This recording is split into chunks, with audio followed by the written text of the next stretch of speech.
The use of wooden or plastic discs on a lifting platform allows us to drop the weight safely if a lift is going to fail. Good gym management is required to ensure that areas around the platforms are kept clear while lift is in progress. Safety is important in the gym. However, the most important thing is that athletes know and maintain the correct technique, never compromising technique for weight.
Determining the grip width in the snatch. During the snatch, much wider hand spacing is used than in other lifts. The best means to identify the athlete's grip width is to get the athlete to find their jump position. This is the point to which they would bend their knees, intuitively found while performing a counter movement during a vertical jump. At this point, the athlete should place their hands as far apart along the bar as they need to get the bar to rest against the groove between the thigh and the hips.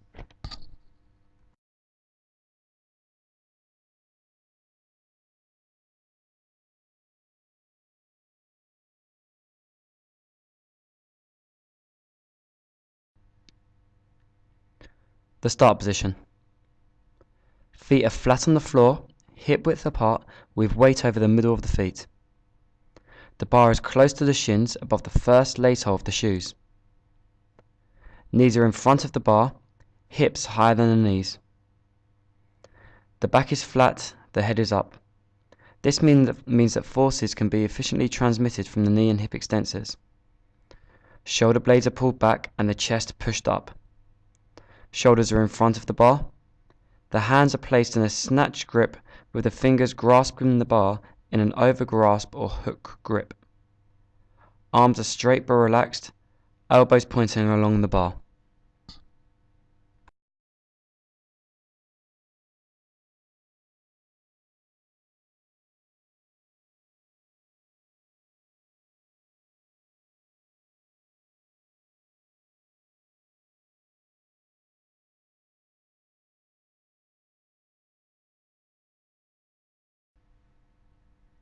The first pull. During this stage, the lifter bar complex will move up and back until the bar is above the knees. The lifter and bar move as one. Upward movement is caused by extending the knees. As the knee straightens, the bar is raised, moving upwards and backwards. Maintain a constant triangle relative to the floor throughout this phase. The back is held in a rigid position throughout the movement. Feet are flat on the floor, weight moves towards the heel during this phase.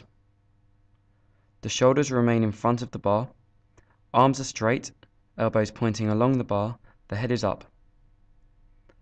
The bar should move with consistently increasing speed.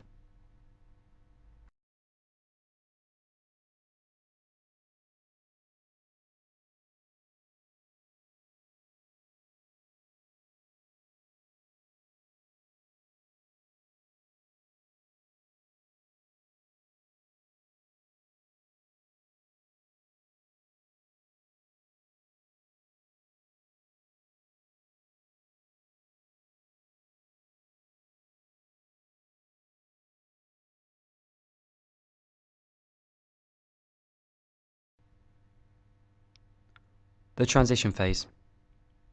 The transition phase sees a natural forward movement and or re-bending of the knees. There is no loss of upward momentum in the bar. There is a backward and upward movement of the trunk into a vertical position. The center of pressure moves towards the center of the foot. This is an essential component of the movement. It creates a stretch shortening response in the muscles, making action both more powerful and more sport specific. The plyometric nature of this movement means that there is a greater transfer of training benefit. The movement during this transition phase reduces the tension on the back.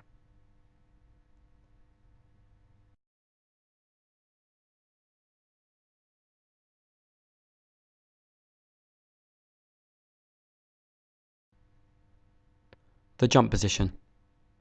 This is a position that is moved through very rapidly.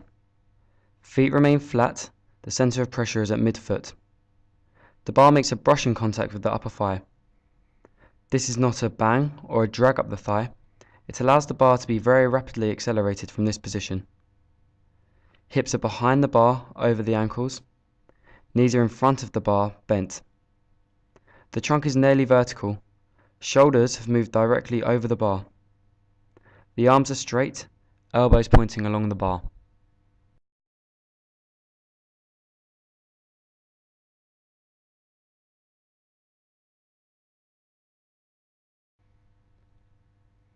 Explosive triple extension of ankle, knee and hip that is initiated by driving the feet into the floor.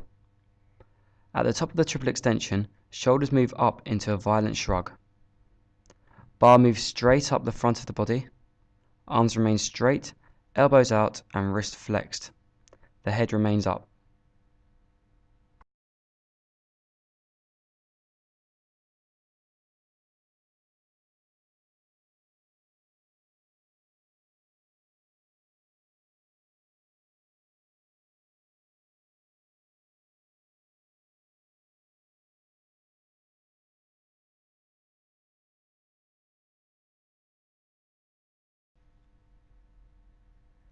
As the bar reaches the top of its ascent, momentum causes the elbow to flex slightly, pointing them along the length of the bar.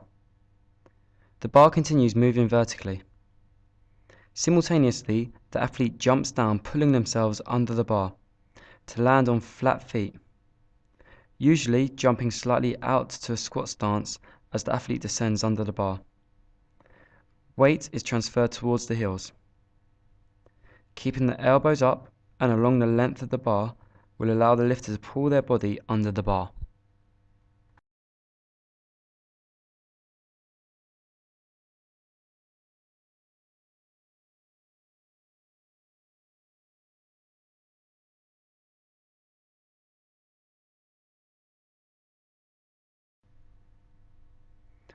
Receiving the bar.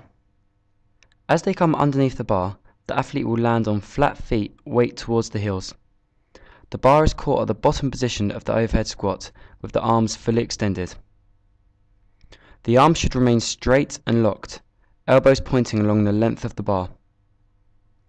Elbow extension and landing occur simultaneously.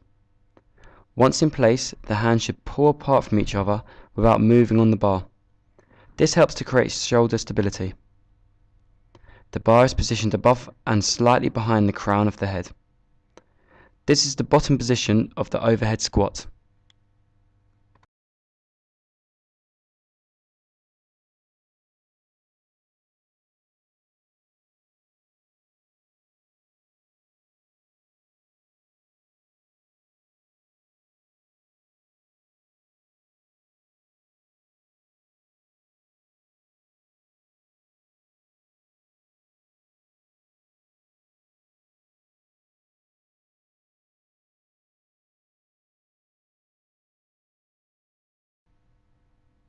The recovery.